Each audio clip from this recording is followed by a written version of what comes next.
Michel, c'est pas ce que je viens de dire là. Ok, on va avancer. Jérémie chapitre 17, verset 4 dit, tu perdras par ta faute l'héritage que je t'avais donné.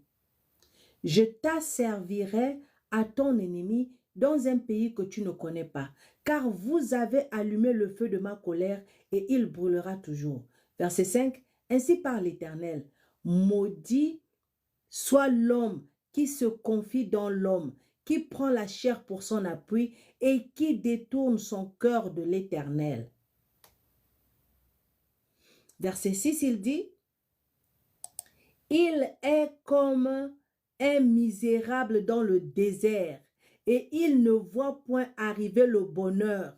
Il habite les lieux brûlés du désert, une terre salée et sans habitants. Verset 7, il dit, béni soit l'homme qui se confie dans l'Éternel et dont l'Éternel est l'espérance. Comment est cet homme? Verset 8, il est comme un arbre planté près des eaux et qui, étend ses racines vers le courant, il n'aperçoit point la chaleur quand elle vient et son feuillage reste vert. Dans l'année de la sécheresse, il n'a point de crainte et il ne cesse de porter du fruit. Pourquoi?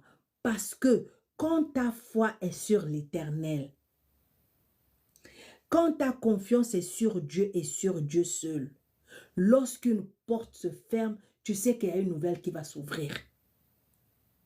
Quand ta confiance est seule et sur l'Éternel, si quelqu'un t'a fait confiance et que, thank you Ash, you are welcome my dear. Si ta confiance est sur Dieu et sur Dieu seul, si on t'a arraché quelque chose, tu ne seras pas traumatisé. Tu vas remercier Dieu pour l'espérance et tu vas savoir que cette chose-là va revenir.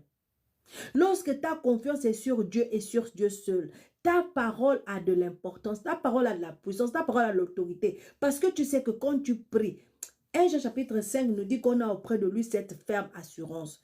Que lorsque nous demandons quelque chose, il nous écoute. Et parce qu'il nous écoute, nous savons qu'il nous exauce. Donc,